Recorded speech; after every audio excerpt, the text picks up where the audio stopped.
students, how are you? Hope you're doing good. Today we are going to start our new science chapter, that is chapter number 8, reproduction in plants. तो आज हम देखते हैं plants reproduce कैसे करते हैं, अपने ही जैसे और प्लांट्स वो कैसे प्रोड्यूस करते हैं. Chapter number 8, reproduction in plants. तो इस चैप्टर में हम पढ़ेंगे modes of reproduction in plants, asexual mode of reproduction, sexual mode of reproduction, dispersal of roots and seeds. अब the process by which individual produce young ones of their own kind is called reproduction. तो एक ऐसा process जिसमें कोई भी individual है, कोई भी लिविंग ऑर्गेनिज्म है, वो अपने ही जैसे यंग वंस, अपने ही जैसे और बच्चे प्रोड्यूस करते हैं, तो उस प्रोसेस को बोलते हैं रिप्रोडक्शन. तो रिप्रोडक्शन नेसेसरी नहीं है अपने आप को जिंदा रखने के लिए, ठीक है. अपने आप को जिंदा रखने के लिए रिप्रोडक्शन की जरूरत नहीं होती है, पर अपनी स्पीशीज के सर्वाइवल के लिए रिप्रोडक्शन की जरूरत होती है. फाइन. मोड्स ऑफ रिप्रोडक्शन कौन से होते हैं? तो प्लांट के दो मेन पार्ट्स होते हैं, वेजिटेटिव और रिप्रोडक्टिव. तो फ्लावर जो है वो आता है रिप्रोडक्टिव पार्ट में, बाकी जितने भी पार्ट्स हैं जैसे रूट, स्टेम्स, लीव्स, वो सब वेजिटेटिव पार्ट्स होते हैं. Fine. Now reproduction in plants. Plants में रिप्रोडक्शन एसेक्सुअल भी हो सकता है, यानी वेजिटेटिव पार्ट से जब होता है तो उसको एसेक्सुअल बोलते हैं, और सेक्सुअल भी हो सकता है. अगर फ्लावर से रिप्रोडक्शन होता है तो हम उसको बोलते हैं सेक्सुअल रिप्रोडक्शन. एसेक्सुअल रिप्रोडक्शन क्या होता है? एसेक्सुअल रिप्रोडक्शन में एक नया प्लांट प्रोड्यूस होता है वेजिटेटिव पार्ट से. कौन से होते हैं vegetative parts? Leaves, stem, roots, ठीक है. जो सीड्स हैं वो इसमें पार्ट नहीं लेते हैं, इस तरह की रिप्रोडक्शन में सीड्स पार्ट नहीं लेते हैं. फिर सेक्सुअल रिप्रोडक्शन में प्लांट्स फ्लावर से रिप्रोड्यूस करता है, मेल और फीमेल सेल्स जो है दोनों ही रिप्रोडक्शन में पार्ट लेते हैं. ठीक है. सबसे पहले हम पढ़ लेते हैं एसेक्सुअल रिप्रोडक्शन के मोड. सबसे पहले आता है हमारा स्पोर फॉर्मेशन. तो फंजाई जैसे ऑर्गेनिज्म है वो स्पोर, छोटे छोटे दाने होते हैं उनकी बॉडी पर, उससे रिप्रोड्यूस करती है. तो मॉसेस और फर्न्स में स्पेशल लीव्स होती हैं जिनके ऊपर स्पोर्स आते हैं, छोटे छोटे दाने से आते हैं. स्पोर्स जो है स्मॉल यूनिसेल्युलर स्ट्रक्चर होते हैं, ठीक है. और कैसे प्रोटेक्टेड रहते हैं? एक वॉल से प्रोटेक्टेड रहते हैं और प्रोड्यूस करते हैं न्यू इंडिविजुअल जब इनको फेवरेबल कंडीशंस मिलती है.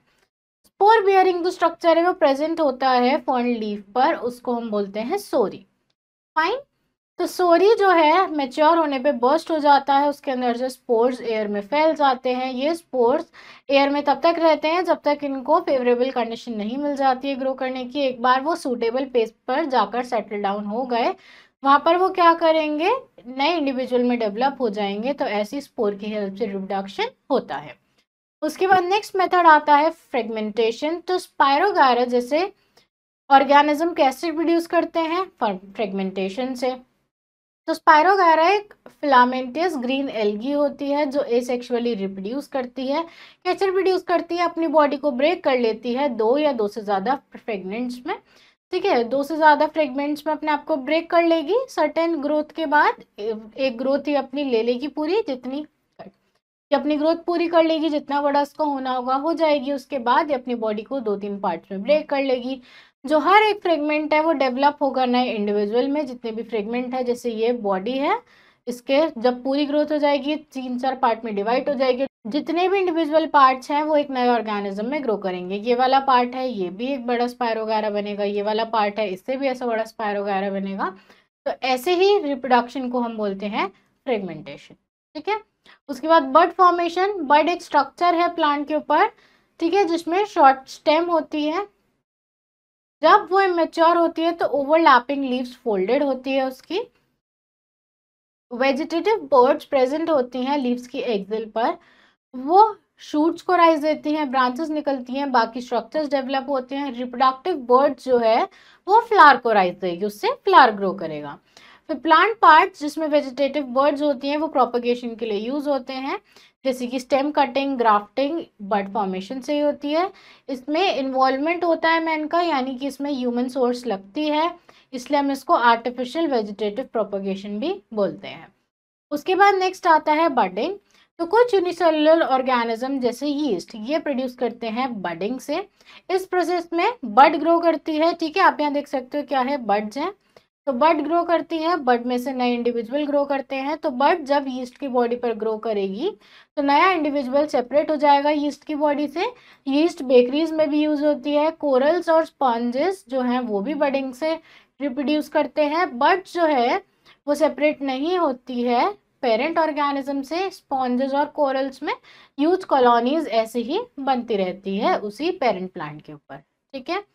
उसके बाद वेजिटेटिव प्रोपगेशन एसेक्सुअल रिप्रोडक्शन है, जिसमें प्लांट्स बनते हैं वेजिटेटिव पार्ट से प्लांट के, ठीक है। वेजिटेटिव रिप्रोडक्शन को हम बोलते हैं वेजिटेटिव प्रोपगेशन। प्लांट्स जो है प्रोपगेट करते हैं नेचुरली, पर कई बार इनका प्रोपगेशन आर्टिफिशियली भी कराना पड़ता है, ठीक है। नेचुरल वेजिटेटिव प्रोपगेशन कैसे होता है, रूट से। तो कुछ प्लांट्स की रूट्स होती हैं जैसे कि एस्परगेरस, स्वीट पोटैटो, डेलिया, जो कि खाना स्टोर करती है। तो खाना स्टोर करने की वजह से बहुत मोटी होती है, थिक और स्वॉलन होती है। तो ये जो प्लांट्स हैं ये बड्स बियर करते हैं, उनके ऊपर बड्स आती है जो उनको प्रोपगेट करने में हेल्प करती है, जिससे नए प्लांट्स ग्रो करते हैं, फाइन। उसके बाद स्टेम्स है, वेजिटेटिव रिप्रोडक्शन में स्टेम्स यूज होती हैं, ठीक है। स्टेम दो तरह की होती हैं, सब एरियल स्टेम, ऐसी स्टेम्स बहुत वीक होती हैं, वो डेवलप करती हैं कुछ लेटरल ब्रांचेस जो कि ग्राउंड पर रन करती हैं कुछ डिस्टेंस तक, उसके बाद सॉइल में जाकर बरी हो जाती है एक पॉइंट पर। ये जो न्यू प्लांट है इमर्ज करता है इसी पॉइंट से, तो जो शूट है वो ऊपर की तरफ ग्रो करती है, रूट है वो डाउनवर्ड ग्रो करती है ऐसे पॉइंट से। तो इस तरह की जो ब्रांचेस है वो ग्रो करती है साइड में, जिनको हम बोलते हैं रनर्स, जैसे कि दूब ग्रास और स्ट्रॉबेरी। उसके बाद अंडरग्राउंड स्टेम्स कौन सी होती है, अंडरग्राउंड स्टेम्स होती है कुछ प्लांट्स में जो कि मॉडिफाई होती है खाना स्टोर करने के लिए, उसके अंदर खाना स्टोर होता है। एज अ रिजल्ट वो बहुत ज़्यादा थिक हो जाती है, स्वॉलन हो जाती है, उनके ऊपर बढ़ जाती है, जैसे कि टर्मरिक इसी तरह से ग्रो करती है। तो फेवरेबल कंडीशन में जो स्टेम्स है नए प्लांट्स प्रोड्यूस करती है, स्टेम्स बहुत टाइप्स की हो सकती है, ठीक है। लीव्स से भी कुछ प्लांट्स प्रोड्यूस करते हैं, तो कुछ प्लांट्स की जो लीव्स है वो ग्रो करती है, ठीक है। जब वो ग्राउंड पर गिर जाती हैं तो उसमें से नए प्लांट्स ग्रो करने लगते हैं। ब्रायोफिलम और बेजोनिया प्लांट्स ऐसे ही लीव से रिप्रोड्यूस करते हैं। उसके बाद आर्टिफिशियल वेजिटेटिव प्रोपगेशन कैसे होता है, तो आर्टिफिशियल वेजिटेटिव प्रोपगेशन एक ऐसा मेथड है जिसमें प्लांट्स ग्रो करते हैं आर्टिफिशियल मेथड से, ठीक है। तो ये प्लांट्स ग्रो किए जाते हैं डिजायरेबल क्वालिटीज और कैरेक्टर्स के लिए, ठीक है। जैसे हम इसमें क्वालिटीज और कैरेक्टर्स चाहते हैं वैसे इसमें कैरेक्टर्स आए, इसलिए हम इनका आर्टिफिशियल रिप्रोडक्शन कराते हैं। तो ये अलग अलग वे से होता है, डिफरेंट प्लांट्स इनमें लिए जाते हैं। कुछ मेथड्स क्या हैं वेजिटेटिव प्रोपगेशन के, स्टेम कटिंग, ग्राफ्टिंग और लेयरिंग। वेजिटेटिव प्रोपगेशन की कुछ एडवांटेजेस क्या हैं, प्लांट प्रोड्यूस होते हैं इस मेथड से आइडेंटिकल होते हैं, एक जैसे होते हैं, अपने पेरेंट प्लांट जैसे दिखते हैं, इसलिए जो कैरेक्टरिस्टिक्स और क्वालिटीज हैं डॉटर प्लांट्स के वो पेरेंट प्लांट्स की तरह ही होते हैं। डिजायर्ड और इम्प्रूव क्वालिटी आती है प्लांट की, जब हम दो प्लांट की मिक्सिंग कराते हैं तो हमें डिजायर्ड कैरेक्टरिस्टिक्स ग्राफ्टिंग से मिल जाते हैं। प्लांट जो है सीड्स प्रोड्यूस नहीं करते हैं, जैसे कि बनाना और ग्रेप्स, ठीक है। तो वो भी इस मेथड से उगाए जा सकते हैं, सीड की जरूरत ही नहीं पड़ेगी। उसके बाद जो प्लांट्स ग्रो होते हैं इस मेथड से उन्हें बहुत ज़्यादा केयर या अटेंशन नहीं चाहिए होती है, वो इजीली प्रोपगेट या ग्रो कर सकते हैं। टाइम एफिशिएंट मेथड है, ज़्यादा टाइम नहीं लगता है इनको ग्रो करने में, और ये बहुत जल्दी ग्रो करते हैं एज कम्पेयर टू प्लांट्स जो कि सीड से ग्रो करते हैं, फाइन। उसके बाद sexual mode of reproduction, sexual mode of reproduction बहुत कॉमन मेथड है प्लांट में रिप्रोडक्शन का। प्लांट जो है सेक्सुअली रिप्रोड्यूस करते हैं रिप्रोडक्टिव सेल से, जैसे कि गैमीट्स। गैमीट्स प्रोड्यूस होते हैं प्लांट के रिप्रोडक्टिव ऑर्गन से। फ्लावर जो है रिप्रोडक्टिव ऑर्गन होता है एक फ्लावरिंग प्लांट का, ठीक है। ऐसे प्लांट जिस पर फूल आते हैं तो फूल उनका रिप्रोडक्टिव ऑर्गन होता है। मेल रिप्रोडक्टिव पार्ट फ्लावर का देखते हैं, तो इसमें स्टेमन होता है, स्टेमन मेल रिप्रोडक्टिव पार्ट होता है फ्लावर का। इसमें मेल गैमीट्स प्रोड्यूस होते हैं, मेल गैमीट्स को हम मेल सेक्स सेल्स भी बोलते हैं। स्टेमन है, इसमें लॉन्ग थ्रेड लाइक स्ट्रक्चर होता है जिसको बोलते हैं फिलामेंट। फिलामेंट जो है लोब्ड स्ट्रक्चर से अटैच रहता है, उस लोब्ड स्ट्रक्चर को हम एंथर बोलते हैं। एंथर में छोटे छोटे स्ट्रक्चर्स होते हैं जिसको हम पॉलन ग्रेन्स बोलते हैं। पॉलन ग्रेन्स में मेल गैमीट्स होते हैं और उसके अराउंड एक वॉल होती है। उसके बाद फीमेल रिप्रोडक्टिव पार्ट एक फ्लावर का, तो इसमें पिस्टल या कार्पल फीमेल रिप्रोडक्टिव पार्ट होता है फ्लावर का। इसमें नॉब लाइक पार्ट होता है जिसको हम स्टिग्मा बोलते हैं, जिसके आगे जब वो आगे प्रोसीड होता है तो एक लॉन्ग नेक सी दिखती है जिसको हम स्टाइल बोलते हैं, जिसके एंड में वॉलन स्ट्रक्चर होता है उसके बेस पर, जिसको हम ओवरी बोलते हैं। ओवरी के अंदर ओव्यूल्स होते हैं, हर ओव्यूल के अंदर फीमेल एग सेल या ओवम प्रोड्यूस होता है, ठीक है। अब हम डायग्राम से समझते हैं ये चीज, male and female parts of a flower. तो आप यहाँ देख सकते हो कि कैसे ये स्टेमन है जो कि मेल रिप्रोडक्टिव पार्ट है, एंथर है, फिलामेंट है, ये आपको पेटल दिख रही है यहाँ पे। फिर क्या है, पिस्टल है, स्टिग्मा है जो कि फीमेल रिप्रोडक्टिव पार्ट है, यहाँ पर ओवरी है, ठीक है। नीचे क्या है, यहाँ पर ओव्यूल्स हैं ओवरी में, फाइन।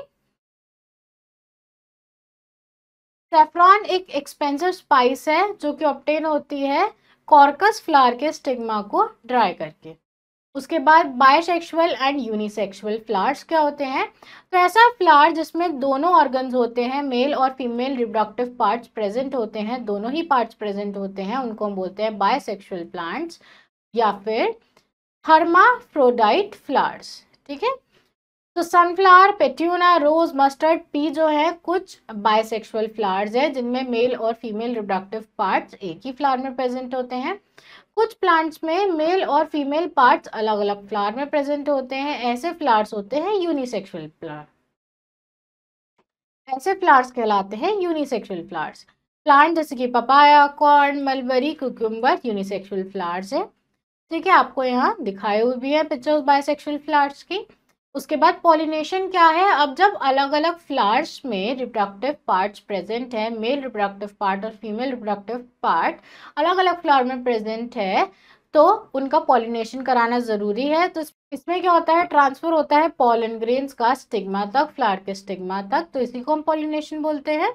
तो प्लांट्स खुद तो मूव कर नहीं सकते हैं इस ट्रांसफर को करने के लिए, तो उन्हें कोई मीडियम चाहिए जिससे पॉलन ग्रेन स्टिग्मा तक चली जाए, ठीक है। तो किसी मीडियम से ये मेल गैमीट कंबाइन होते हैं फीमेल गैमीट के साथ, तो ये प्रोसेस कहलाता है प्रोसेस ऑफ पॉलिनेशन, ठीक है। टाइप्स ऑफ पॉलिनेशन कौन से होते हैं, पॉलिनेशन दो टाइप के होते हैं, सेल्फ पॉलिनेशन और क्रॉस पॉलिनेशन। जब पॉलन ग्रेन्स एक फ्लावर के ट्रांसफर होते हैं एंथर से स्टिग्मा तक सेम फ्लावर में, तो वो कहलाता है सेल्फ पॉलिनेशन। ये सिर्फ बायसेक्सुअल फ्लावर्स में होता है। क्रॉस पॉलिनेशन में जो पॉलन ग्रेन्स है वो एंथर से, एक फ्लावर के एंथर से दूसरे फ्लावर के स्टिग्मा तक जाते हैं सेम प्लांट में, ठीक है। इसको हम क्रॉस पॉलिनेशन बोलते हैं। ये बायसेक्सुअल और यूनिसेक्सुअल फ्लावर्स दोनों में होता है। इसके बाद एजेंट्स ऑफ पॉलिनेशन, मैंने अभी आपको बताया फ्लावर्स पॉलिनेशन खुद नहीं कर सकते हैं क्योंकि वो खुद मूव नहीं करते हैं, तो कोई एजेंट चाहिए पॉलिनेशन कराने के लिए। तो एजेंट्स ऑफ पॉलिनेशन कौन से हैं, तो ये क्रॉस पॉलिनेशन कराने के लिए कुछ एक्सटर्नल एजेंट्स चाहिए जैसे कि विंड, वाटर, इंसेक्ट्स, इनको हम एजेंट्स ऑफ पॉलिनेशन बोलते हैं। तो ये हेल्प करते हैं ट्रांसफर में, पॉलन ग्रेन्स के ट्रांसफर में एक फ्लावर के एंथर से दूसरे फ्लावर के सिग्मा तक। फिर फर्टिलाइजेशन क्या है, फर्टिलाइजेशन है अब ये जो पॉलन ग्रेन्स है ट्रांसफर तो हो गए, जब ये मिलेंगे, जब इनका फ्यूजन होगा तो वो कहलाएगा फर्टिलाइजेशन, ठीक है। मेल और फीमेल गैमीट्स का जो फ्यूजन है ओव्यूल में जिससे जायगोट बनता है वो कहलाता है फर्टिलाइजेशन।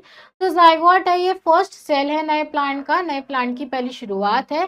तो जो प्रोसेस है फर्टिलाइजेशन का ये डिस्क्राइब्ड है कैसे होता है, तो जब पॉलन ग्रेन स्टिग्मा तक पहुंचती है तो स्टिग्मा एक फ्लूइड सिक्रीट करता है, उस फ्लूइड के अंदर शुगर होती है।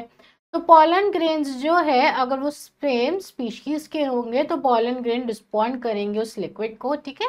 अगर वो फ्लावर उसी स्पीशीज का है जिसके उसके पास पॉलन ग्रेन्स आए हैं तो वो लिक्विड को रिस्पॉन्ड करेंगे और जर्मिनेट करना स्टार्ट कर देंगे। अगर ऐसा नहीं है, वो सेम स्पीशीज के नहीं है, तो वो उस लिक्विड को रिस्पॉन्ड नहीं करेंगे। तो अब वो डेवलप करना स्टार्ट होंगे एक थिन लॉन्ग ट्यूब में, ठीक है। एक थिन लॉन्ग ट्यूब उनसे बाहर आएगी, तो इसको हम बोलते हैं पॉलन ट्यूब। ये ट्रैवल करती है स्टाइल के थ्रू और ओवरी तक जाती है। अब एक मेल गैमीट ट्रैवल करता है पॉलन ट्यूब से और ओवरी तक जाता है। फाइनली जो पॉलन ट्यूब है वो ओवरी में एंटर करती है जहाँ पर फीमेल गैमीट है। तो मेल और फीमेल गैमीट जो है उनका फ्यूजन होता है, एक जायगोट प्रोड्यूस होता है और प्रोसेस ऑफ फर्टिलाइजेशन यहाँ कंप्लीट हो जाता है। जो जायगोट है अपने आप को डिवाइड करता रहता है, एक एम्ब्रियो बन जाता है। एम्ब्रियो मतलब जब प्लांट की अर्ली स्टेज होती है, जब प्लांट बहुत छोटा होता है तो उसको एम्ब्रियो बोलते हैं, ठीक है। फॉर्मेशन ऑफ सीड, अब सीड कैसे बनते हैं, तो सेपल्स और पेटल जो है फ्लावर्स की वो फॉल होते हैं जैसे ही फर्टिलाइजेशन कंप्लीट हो जाता है तब। तो कई बार जो स्टाइलर सिग्मा है वो भी गिर जाते हैं। जायगोट जल्दी जल्दी डिवाइड करता है, एम्ब्रियो बनाता है, तो जो वॉल्स है ओव्यूल की वो हार्ड हो जाती हैं, ओव्यूल में खाना स्टोर होने लगता है, तो ओव्यूल जो है एक सीड में बदल जाता है, ठीक है, जो कि अंदर के एम्ब्रियो को बचाता है। वो सीड जो है अंदर के एम्ब्रियो को प्रोटेक्ट करता है, तो जो ओव्यूल की वॉल है वो सीड कोट बन जाती है, फाइन। उसके बाद फॉर्मेशन ऑफ फ्रूट। अब फ्रूट कैसे बनता है, तो जब सीड का फॉर्मेशन हो जाता है ओव्यूल से तो ओवरी स्वेल होने लगती है, फूलने लगती है, क्योंकि उसके अंदर फूड स्टोर होने लगता है और फाइनली वो एक फ्रूट बन जाती है। जो फ्रूट है वो फॉर्म होता है ओवरी से, क्योंकि तो जो फ्रूट्स हैं ये हार्ड भी हो सकते हैं, जैसे कि आलमंड्स और वॉलनट्स, अखरोट कितने हार्ड होते हैं, ठीक है। जूसी और फ्लैशी भी होते हैं, जैसे लेमन, वाटरमेलन, ऑरेंजेस कितने सॉफ्ट फ्रूट्स होते हैं, ठीक है। Mango, tomato, chilli, cucumber, lady finger, सब क्या है, ऐसी वेजिटेबल्स हैं जिनको हम एज फूड यूज करते हैं, ठीक है। हम इनको एज वेजिटेबल भी यूज करते हैं, पर एक्चुअली ये फ्रूट है प्लांट का। Fine. Now disposal of fruits and seeds. अब फ्रूट्स और सीड्स का डिस्पोजल कैसे होता है, डिस्पोजल होता क्या है, तो प्लांट्स में बहुत सारे फ्रूट्स प्रोड्यूस होते हैं, ठीक है। ज्यादातर फ्रूट्स के अंदर सीड्स होते हैं, किसी के अंदर एक सीड हो सकता है, किसी के अंदर बहुत सारे सीड हो सकते हैं, ठीक है। तो राइपनिंग के बाद फ्रूट्स गिर जाते हैं ट्री से, सीड जो है सॉइल के कांटेक्ट में आ जाते हैं। पर अगर सारे फ्रूट्स ट्री के नीचे गिरने लगेंगे तो उनको इनफ स्पेस नहीं मिलेगा ग्रो करने के लिए, सारे सीड्स वहीं ग्रो करने लगेंगे, वहां तो बहुत ज्यादा खिचपिच हो जाएगी, है ना। तो उनको इनफ स्पेस नहीं मिलेगा, सॉइल से इनफ पानी नहीं मिलेगा, मिनरल्स नहीं मिलेंगे, ठीक से सनलाइट नहीं मिलेगी। तो इस प्रॉब्लम को ओवरकम करने के लिए नेचर ने एक सिस्टम बनाया है, जिससे जो फ्रूट्स और सीड्स हैं ये अलग अलग प्लेसेस तक कैरी किए जाते हैं, जिससे उनको प्रॉपर स्पेस और न्यूट्रिशन मिले ग्रो करने के लिए। इस प्रोसेस को बोलते हैं हम disposal of fruits and seeds. यानी कि फ्रूट्स और सीड्स जब दूर दूर जाकर फैल जाते हैं, एक जगह नहीं गिरते हैं, तो हम उसको बोलते हैं उनका डिस्पर्जल हो गया है। तो ये बहुत सारे मीन से होते हैं, जैसे विंड, वाटर और एनिमल से।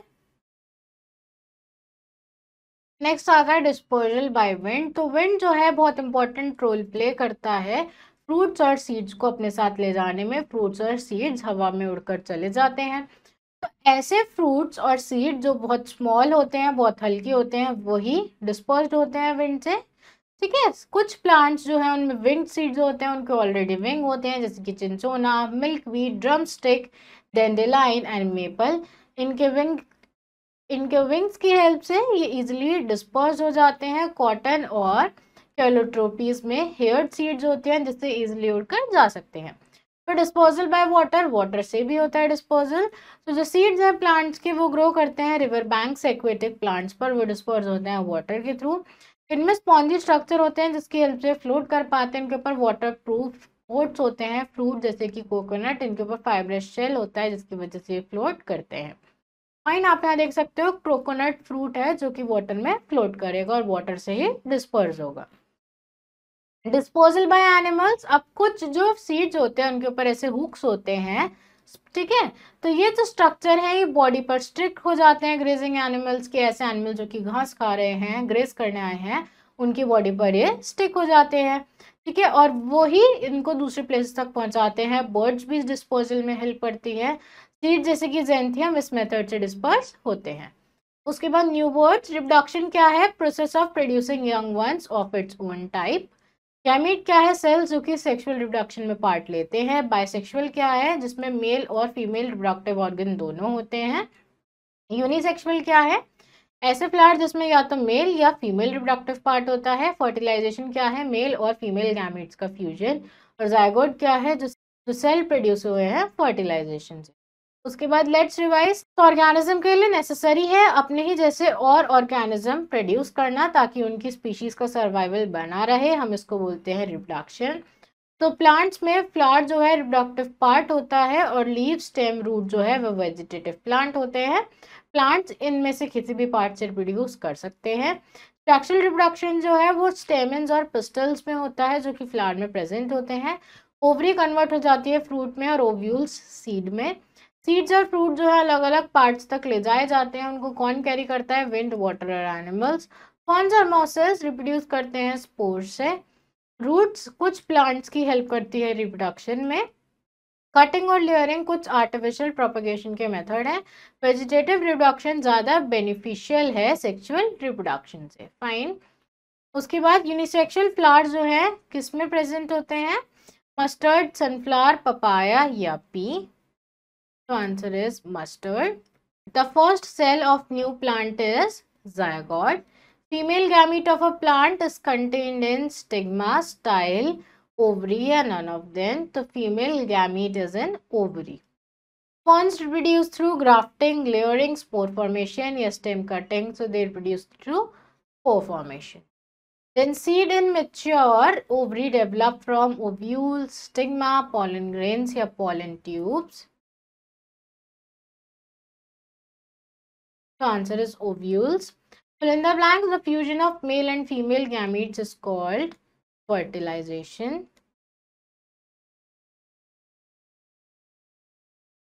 In corns, the stem grows. So answer is underground. Seeds of xanthium possesses hooks for dispersion. Coconut fruit is dispersed by water. Loop grass reproduce through stem. ठीक है, subaerial stem. True false, flower is reproductive part of a plant. This is true. Fertilization takes place in pollen tube. This is false. Ovule gets converted into fruit. This is false. Tomatoes are vegetable. This is also false. Roots of some plants do not help in reproduction. This is true. Fine. So class, that's all for today. I hope you understood this chapter. Rest of the exercise you have to fill out yourself, and now we will meet in our next video. Thank you everyone.